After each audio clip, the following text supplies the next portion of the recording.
The steel barricades grated open, rust tearing from the chains and sand blowing into the chamber from the new breeze that appeared with the light, cutting into the darkness of the chamber. Torin glanced to his side, and seeing Frentair's nervous smile, he grasped his blade and rose.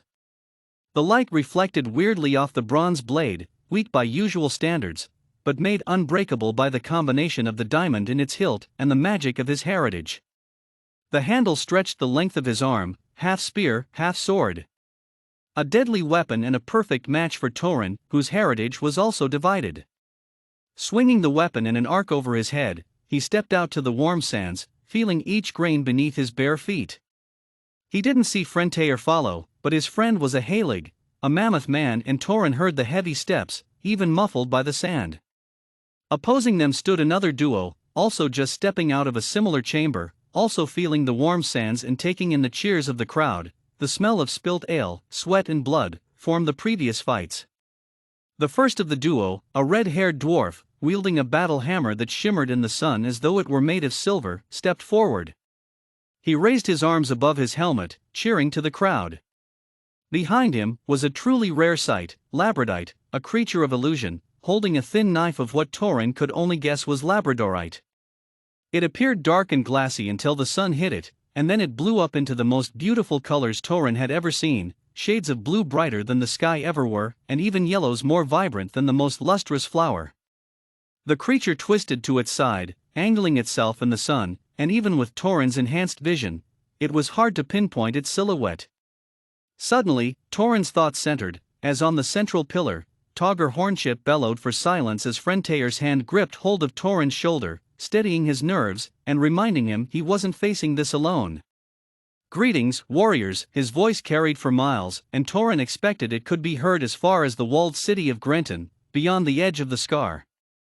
"And welcome to your first battle of the tournament." The crowd exploded once more with excitement until finally Togger grew bored and rose his hand again. "Just to be clear of rules, there are to be no killings by magical attacks, although the use of magic and magical items is allowed. If your partner dies, you will have to face subsequent rounds alone, and complaints will not be tolerated. You have already agreed to the terms and thus cannot leave unless you are either in a coffin or the victor of the entire day. Best of luck and try not to die." This time the crowd's cheers would not be silenced. The fight was on, no more delays. The dwarf charged straight forward, hammer raised over his shoulder without tactic or stealth, much as Torin had expected, though he knew he needn't worry about that. Frentair could handle himself. Instead, Torin dropped to a crouch, his blade angled across his body as a half-hearted block, while he scanned for the Labradite unseen movements. A flare of blue appeared to his left and Torin swung on impulse. His blade bit into nothing but air, but the creature suddenly appeared, startled into dodging and no longer maintaining its camouflage. Frantically, it stabbed its blade forward, an attack born of fear, not strategy, and was easily dodged, then returned with a low sweep, then smack with the long hilt of his bronze weapon.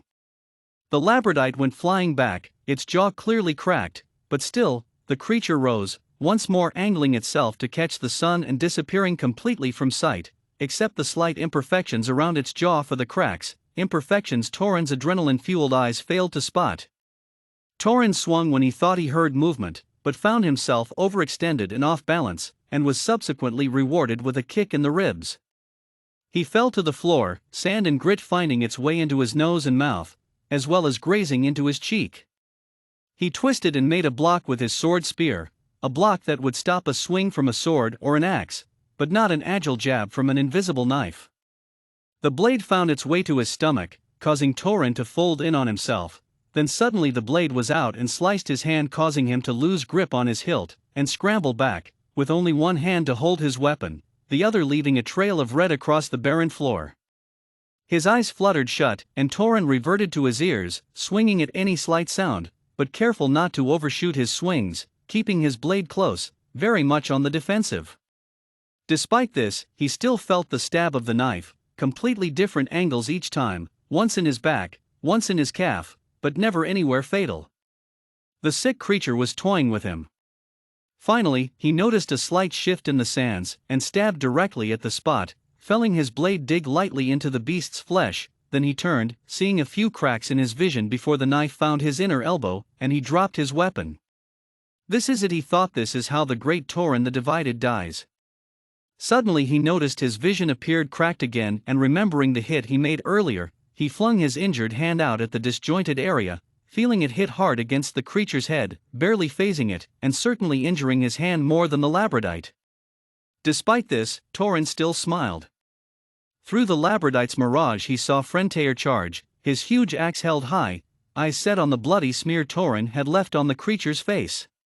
Exhausted, he fell back as he heard the crowd go silent, and the sound of the labradite falling down at his side.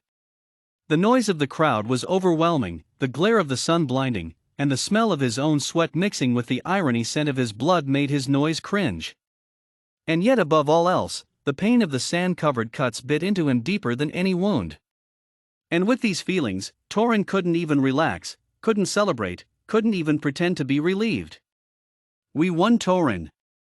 Frentair yelled, but Torin didn't hear it. This was round 1, to survive was to win 5, and each would be facing someone tougher. That was the way of the Scar, life was a contest, and to lose meant to die.